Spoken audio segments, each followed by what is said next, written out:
آج غزہ ایک شہر نہیں ہے بلکہ مقاومت و پائیداری و استقامت کا سمبل ہے غزہ.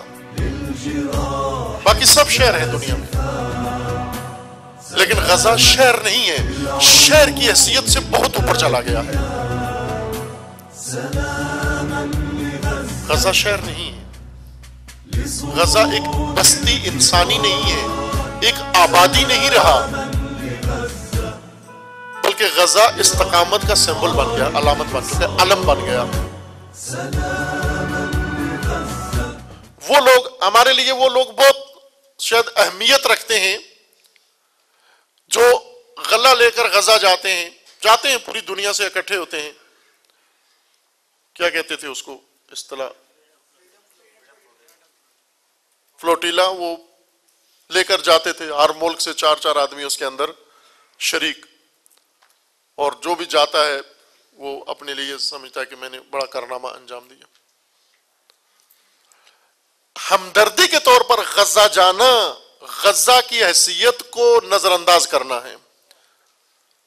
غزہ تم سے ہمدردیاں نہیں مانگ رہا، غزہ تم سے بصیرت مانگ رہا ہے کہ مجھے دیکھنے کے لیے پہلے نگاہ پیدا کرو اپنے اندر.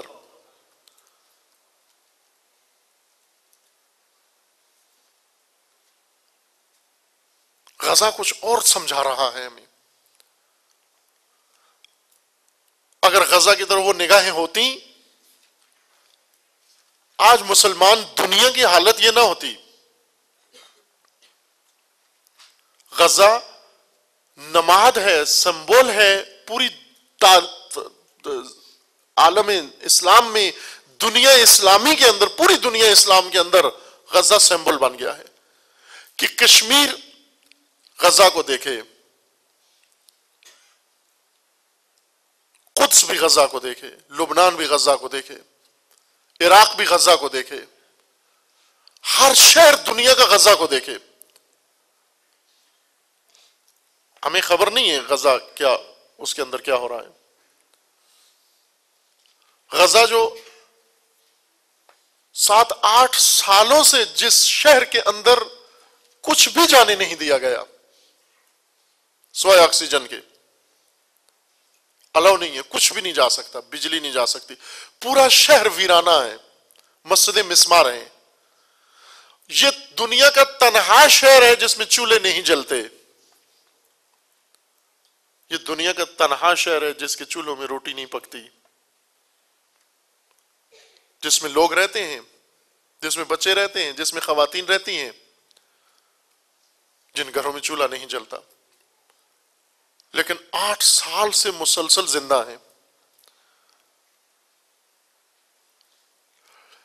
ہمدردی کے فلوٹیلا نہیں مانگتے، نگاہ بصیرت مانگ رہے ہیں. یعنی در حقیقت اہل غزہ کیا کہہ رہے ہیں؟ اہل غزہ یہ کہہ رہے ہیں کہ تم ہمارے اوپر آنسو نہ بہو، تم ہمیں دیکھ کر اپنے لیے نجات کا راستہ ڈھونڈو. تم وہ لوگ جو 8 دن بھوکے نہیں رہ سکتے، تم وہ لوگ جو 8 گھنٹے بھوکے نہیں رہ سکتے، دیکھو ہم سال ہر سال سے بھوکے ہیں، سال ہر سال سے ملبے کے ڈھیر پہ زندگیاں گزار رہے ہیں. پتہ ہے تجارت ممنوع، امپورٹ ایکسپورٹ ممنوع، کچھ بھی جانے نہیں دیتے. بمبارمنٹ سے گھر مسمار ہو گیا، اس مسمار شدہ ملبے کے نیچے سے انہوں نے اپنا اثاثہ گھر کا نکالا، وہیں سے گدے نکالے، چادریں نکالی، اور اسی ملبے کے اوپر گرمی میں اور سردی میں، سرد ترین علاقہ ہے وہ، اسی سردی کے اندر کمروں میں نہیں سوتے. لیکن مقاومت کا علم ہے، علم مقاومت ہے غزہ. یہ غزہ ہے جس نے جہان اسلام کو بچانا ہے. اس وقت جب دنیا اسلام کی نگاہوں میں غزہ سمبل بن جائے. جب تک غزہ کے لیے چندے جمع ہو رہے ہیں غزہ نہیں نجات دے سکتا. نہ چندہ جمع کرنے والے نہ غزہ بچا سکتے ہیں. چندوں سے غزہ نہیں بچتا، لیکن غزہ چندہ جمع کرنے والوں کو بچا سکتا ہے. کب؟ جب ان کی نگاہیں بدل جائیں. جب ان کی دید بدل جائے، جب یہ غزہ کو علم سمجھیں، جب یہ غزہ کو سمبل سمجھیں، جب پوری عرب دنیا کو سمجھ میں آ جائے کہ عزت کی خاطر سال ہا سال بھوکا بھی جیا جا سکتا ہے، محلوں میں رہنے والوں کو سمجھ میں آ جائے کہ کھنڈرات پہ بھی زندگی بسر کی جا سکتی ہے، تسلیم نہ ہو۔ اس لیے کہا تھا کربلا کو ہم نے آج تک سمبل نہیں سمجھا، ہم نے کربلا کو سب کچھ سمجھا، علم نہیں سمجھا، علم نہیں مانا کربلا کو۔